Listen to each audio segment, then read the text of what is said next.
난 욕심이 없어요. 묵상간증입니다. 모태신앙인인 저는 경제적으로 어려운 가장의 맏아들로 태어났습니다.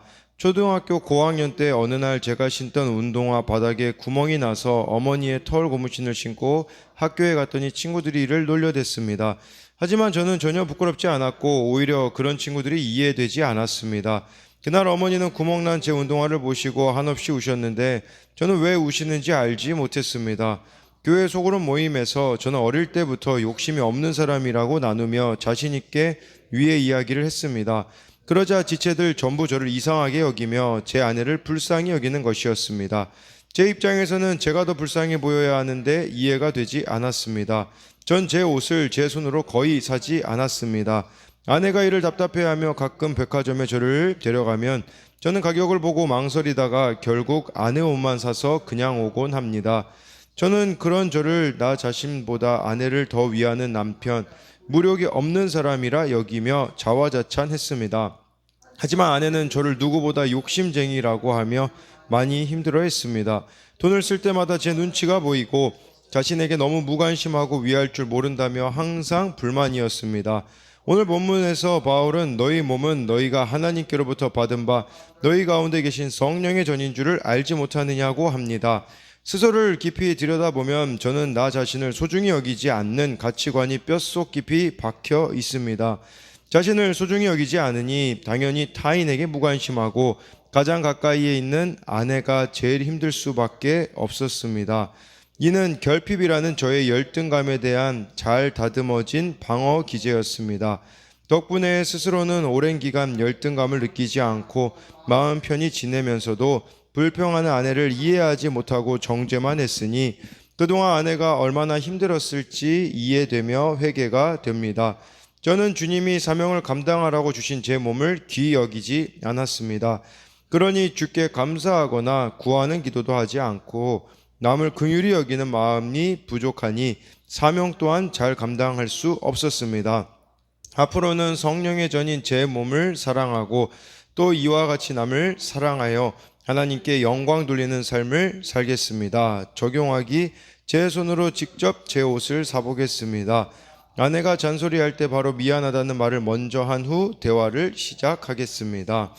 네, 여기 보니까 이렇게 정말 욕심이 없다라고 말하지만 스스로를 돌아보다 보니 나 자신을 소중히 여기지 않는 가치관이 뼛속까지 이렇게 깊이 박혀 있었기 때문에 자신을 소중히 여기지 않으니 당연히 타인에게 무관심하고 아내가 가장 힘들 수밖에 없는데 결핍이라는 이 열등감에 대한 잘 다듬어진 방어 기제였었다라고 이렇게 말해주고 있어요. 그러니까 내 가치가 어떻게 되는지를 알아야 돼요. 이거는 나를 그냥 사랑하라는 그런 정도를 얘기하는 게 아니라 예수님의 피값으로 산 그 가치를 안다면, 그러니까 내가 얼마나 주님 앞에서 소중한 존재인지 안다면 그걸 가지고 우리도 다른 사람들을 얼마나 소중히 여기는지 알 수 있다라는 거예요.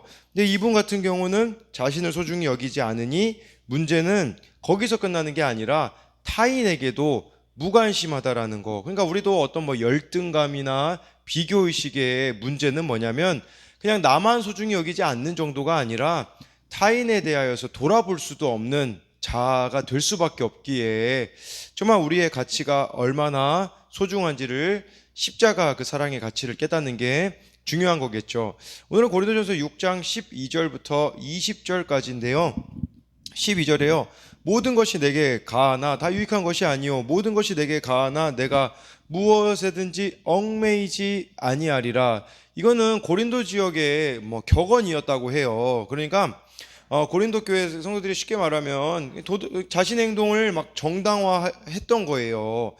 예, 그래서 이 고린도 교회가 있었던 그 고린도 지역은 이 성공에 따른 부의 축제와 더불어 도덕적인 방종으로 유명했다고 해요. 그래서 고대 그리스 로마 세계에서 고린도는 도덕적 타락의 표본처럼 여겨졌습니다. 예, 그러면서 이제 고린도 교회 성도들도 그 고린도 교회 사람들에게 물드는 겁니다. 어떻게 물들었냐면 스스로를 지혜롭다고 여기면서 영적 자유를 가장한 육적 권리를 막 부르짖은 거예요.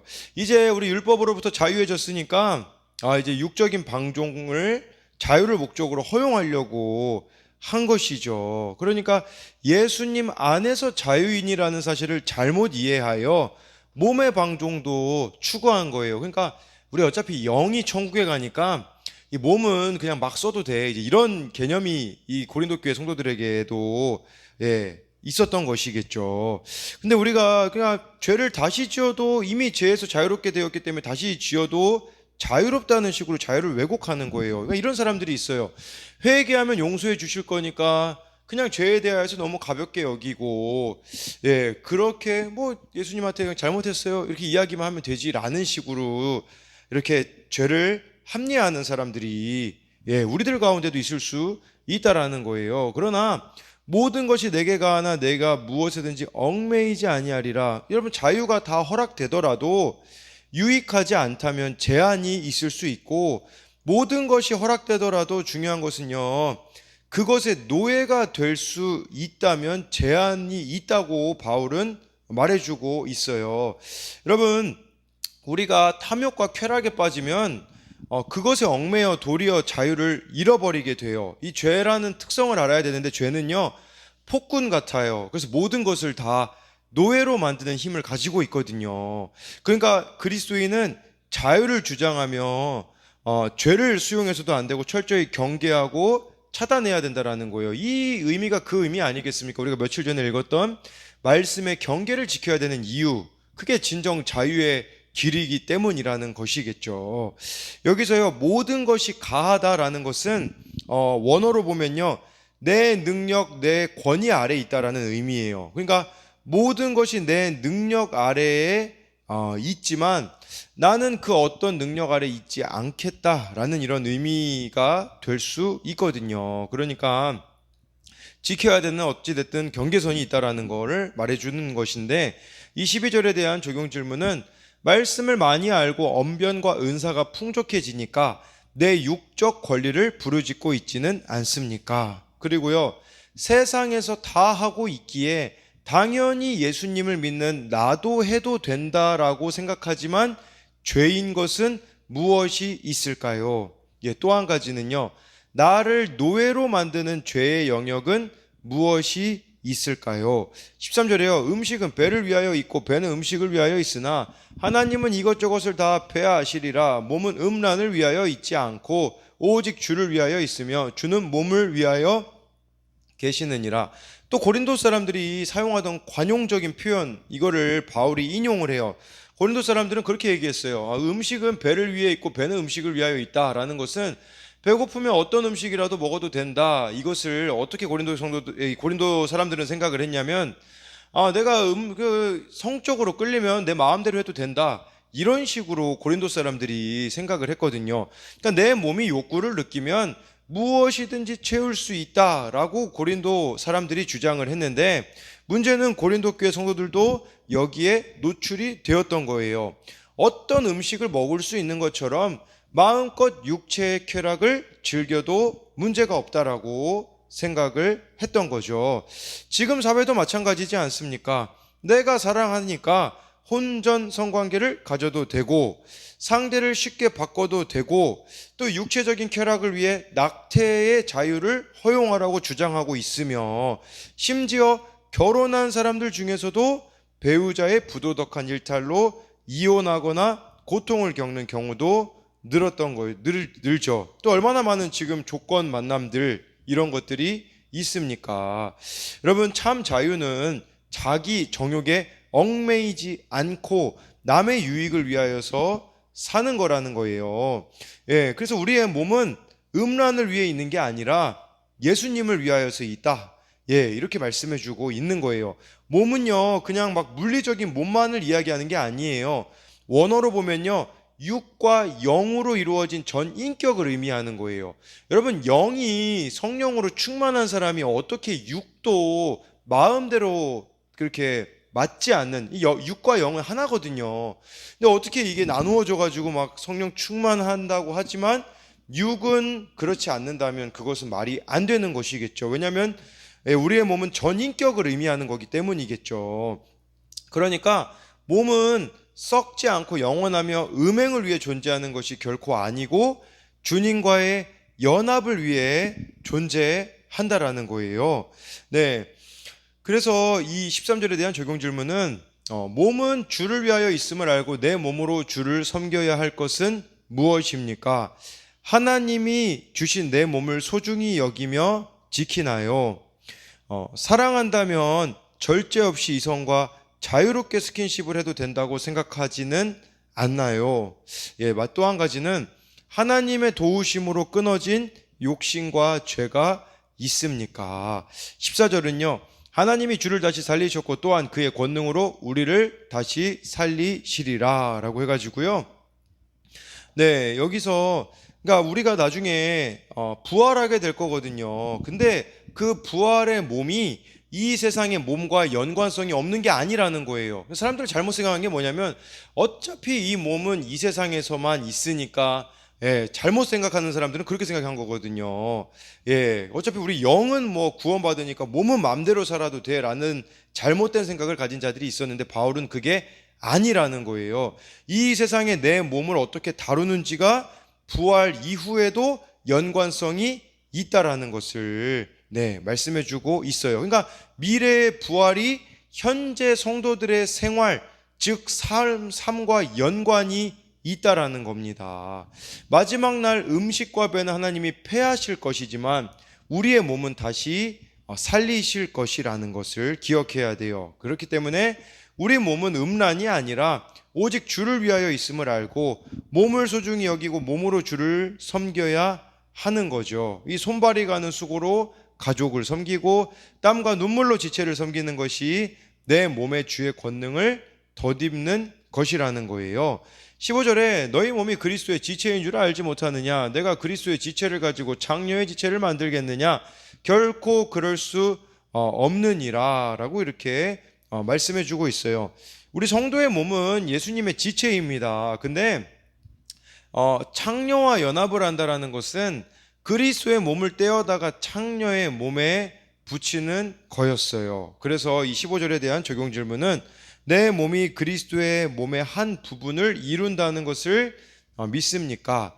16절에요. 창녀와 합하는 자는 그와 한 몸인 줄을 알지 못하느냐? 일러스되 둘이 한 육체가 된다 하셨나니, 둘이 한 육체가 된다 하셨나니라는 것은 아담과 하와에게 창세기 2장 4절에 하나님이 연합하여 한 몸을 이루라고 했잖아요. 그러니까 하나가 되는 겁니다, 여러분.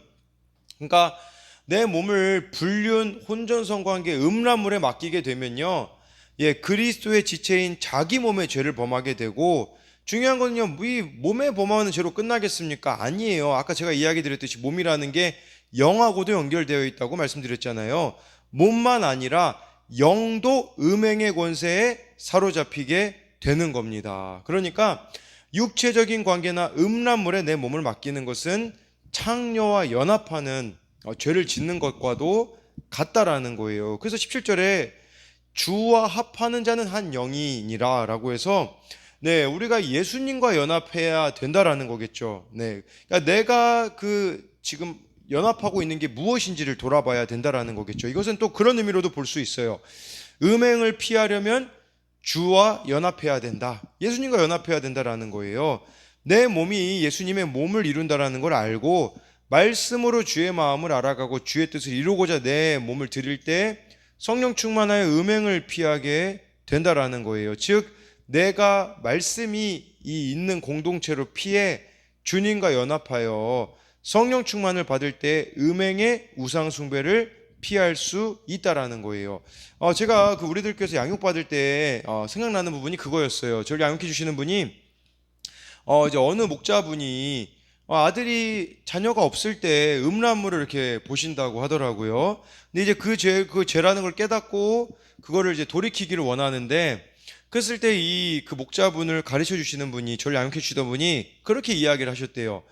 그거 진짜 음란물을 끊고 싶다면 혹시 컴퓨터에 있는 음란물을 아들에게 지우라고 할 수 있겠는가? 라고 했을 때 그 정도는 안 될 것 같다라고 해서 그 목자분을 또 돌봐주시는 다른 분이 직접 그 컴퓨터에 지우셨다고 하더라고요. 그러니까 이거를 제3자가 봄으로써 또 나를 지키는 그런 적용들이 있다라고 이렇게 설명을 해주셨는데, 마찬가지로 우리도 어떤 이 죄의 문제가 끊어지지 않는다면 공동체에 오픈을 하고 공동체에서 또 도와줄 수 있도록 뭔가 그럼으로써 안전장치를 또 만드는 것도 필요하다라는 거예요. 내가 이미 무너졌으니까 나는 여기에 유혹을 느낄 수밖에 없어라고 말하는 것은 잘못된 생각이에요. 왜 그러냐면 예수님과 충분히 연합하면 이겨낼 수 있거든요. 이게 지금 성경에서 가르치는 진리인데 연합하려고는 하지 않으면서 나는 이미 무너졌기 때문에 이것은 당연한 거야 라고 말해서는 안 된다라는 것이겠죠. 18절에요. 음행을 피하라. 사람이 범하는 죄마다 몸 밖에 있거니와 음행하는 자는 자기 몸의 죄를 범하느니라. 이 다른 죄 같은 경우는요, 몸 밖에 있어요. 근데 음행이라는 것은 직접적으로 몸 안에 짓는다라는 거겠죠. 이것은 다른 차원의 해로움을 끼친다라는 거예요. 그러니까 내 몸에 죄를 범했기 때문에 몸이 기억하기에 더 이것은 우리들에게 해로움을 가져다가 주는 것이겠죠. 그리고 여기서 음행은 피하라고 했잖아요. 피해야 할 대상이지 극복하거나 정복해야 될 대상이 아니에요. 요셉이 그 보디발의 아내가 유혹했을 때 피해버리잖아요. 그러니까 이것은 내가 아예 그런 환경하고 이런 걸 안 만들어 버리도록 피해버리는 것이 중요하고요. 중요한 것은 이 음행은 몸 안에 쥐는 죄이기 때문에 자기 몸, 자기 인격을 망가뜨리게 되어지는 거예요. 직접적으로 자기를 망가뜨리는 거겠죠. 심리적, 영적은 말할 것도 없고요. 육체적인 면에서도 깊은 후유증을 남기고 죄의식에 사로잡힐 수밖에 없다라는 겁니다. 그래서 이 18절에 대한 적용 질문은 내가 피해야 할 음행은 무엇입니까? 아직도 끊지 못한 음행은 없습니까? 여러분, 우리가 이 음행도 막 이게 극대화되면 성병에 걸리거나 에이즈에 걸리는 부분들도 있지 않습니까? 그거 자체가 한번 생각해 보세요. 동성애가 진짜 그게 죄가 아니라면 에이즈라는 게 과연 걸릴 수 있겠습니까? 그러니까 하나님이 다 이렇게 정해놓으신 질서가 있음을 우리가 기억해야 하는 것이죠. 19절에요. 너희 몸은 너희가 하나님께로부터 받은 바 너희 가운데 계신 성령의 전인 줄을 알지 못하느냐? 너희는 너희 자신의 것이 아니라 20절에 값으로 산 것이 되었으니 그런즉 너희 몸으로 하나님께 영광을 돌리라 라고 해가지고요. 우리 몸은 하나님께로 받은 거래요. 근데 중요한 것은 성령의 전이래요. 성령이 내 안에 거하시는, 여러분 이 성령님, 그러니까 성전이라는 게 그거잖아요. 예배, 제사, 기도, 그 당시에 하나님과 교제를 위한 초소였잖아요. 그러니까 우리 몸도 우리의 삶도 이게 목적이 돼야 된다라는 거예요. 하나님과의 교제를 위한 도구로 사용되어야 된다라는 거겠죠. 그래서 몸을 거룩하게 지킨다라는 거, 이것은 자기의 몸을 이기적인 욕망을 위해 사용하지 않고 몸의 주인이신 그리스도를 위해 사용하는 것이라는 거예요. 그래서 성도가 음행과 같이 자기의 이기적인 욕망을 위해 육체를 사용한다면 하나님의 것을 더럽힌 죄의 대가를 치를 수밖에 없어요. 그리고 이거를 음행 문제뿐 아니라 내 몸을 함부로 또 사용해서는 안 돼요. 예를 들면 해로운 음식을 먹거나 늦게 자거나, 이 각자가 다 주어진 건강을 또 관리해야 되는 부분들도 있는 거겠죠. 잘 먹고 잘 자고 잘 일어나는 게 또 성령 충만한 것이라는 것을 우리가 기억해야 되는 거겠죠. 이 19절에 대한 또 적용 질문은 성령의 전인 내 몸을 위해 피해야 할 음식이나 습관은 무엇입니까? 또 하나님께 영광을 돌리기 위해 내 삶에 적용하고 실천해야 되는 것은 무엇입니까? 이건 20절 질문이네요. 그래서 20절 말씀, 또 값으로 샀기 때문에 몸으로 하나님께 영광을 돌리라는 것은 이 몸의 소유권은요, 값을 지불한 이에 있다라는 뜻이에요. 이 값을 누가 지불했습니까? 예수님이 지불하셨잖아요. 그렇기 때문에 우리는 죄에서 해방되었기 때문에 이제는 이 몸을 가지고 정말 이 주님을, 하나님을 섬겨야 될 의무가 우리에게 주어졌다라는 거예요. 그러니까 보혈의 값으로 내 몸을 사셨기에 내 몸을 거룩하고 아름답게 가꾸고, 여러분 내 몸을 내 이웃을 내 몸과 같이 사랑하라고 말씀하셨잖아요. 근데 내가 내 몸을 함부로 여기는데 아까 우리 묵상간증에도 나와 있지 않았습니까? 그냥 나를 이렇게 어떻게 보면은 사랑하지 못하니 타인에 대하여서도 사랑하지 못하는 것처럼 내 몸을 함부로 쓰는데 어떻게 이웃 사랑이 가능하겠습니까? 근데 여러분 그것도 기억하셔야 돼요. 내 몸을 함부로 사용하는 것은 영적 살인을 저지르는 것이다. 왜냐하면 이웃을 사랑하지 않는 게 그게 살인 아니겠습니까?